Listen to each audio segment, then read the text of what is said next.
Today I'm checking out Orchestral Tools Benjamin Wallfisch strings. What is it? What can it do? How is it different from the dozens of other string libraries that I already own? And is it any good? Well, while I was trying the library out, I wrote this little tune.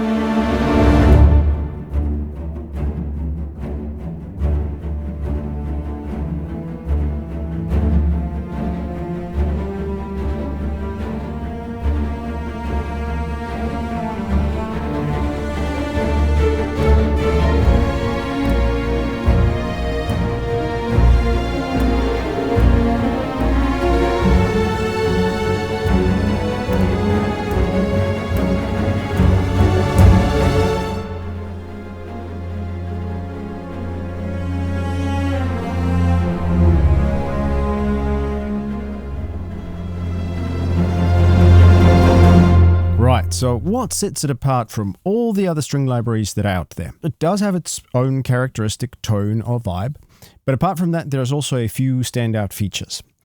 First, section sizes. So you're getting both full symphonic-sized strings, but also two half-sized or divisi string sections.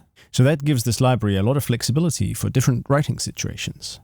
Another really interesting feature of this library is how they've approached long sustained notes. Most other libraries, you have long notes which after a few seconds they loop and you keep hearing the same thing over and over again.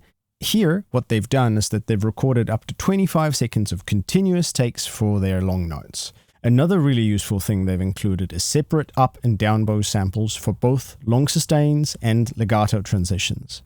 So that just gives you more options when you're shaping your string lines. Next, this library has 5 dynamic layers, which is not unique. However, I do find that they've done a very good job at capturing the extremes of the dynamic range, which adds to the expressive capabilities of this library. And the last thing I want to point out is something quite unique and something that I wish that developers would do more often, which is that if you look at the microphone positions they've provided, they have separated out the center channel of the Decca tree, which is not a big deal for those of you working in stereo. However, people who work in surround can use this microphone position for the center channel in their surround setup. Alright, let's now break down the piece I wrote and hear some of these features in action. In these first few bars, I've made use of those extremely long sustained notes that I was talking about. As for the moving parts, I was looking for a more delicate and detailed sound, so that's where I've used the divisi strings.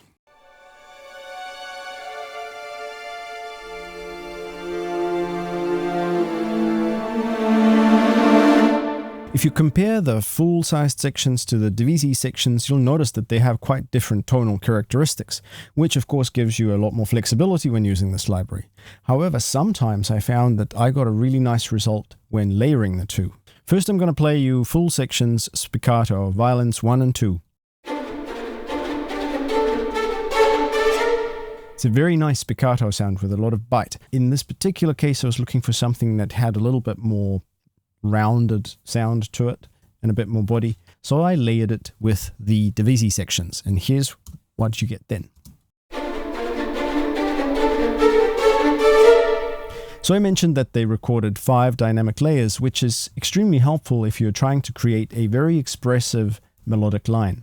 In this next bit, that's what I'm doing with the cello, and I'm using almost the entire available dynamic range.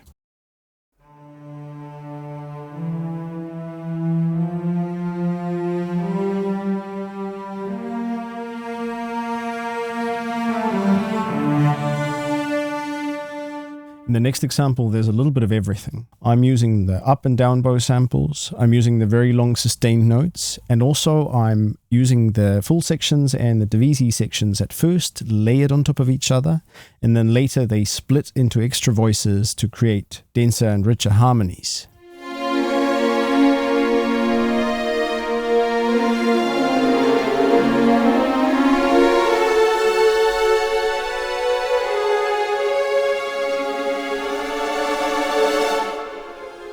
That swell and then the drop just shows you again the wide dynamic range of this library.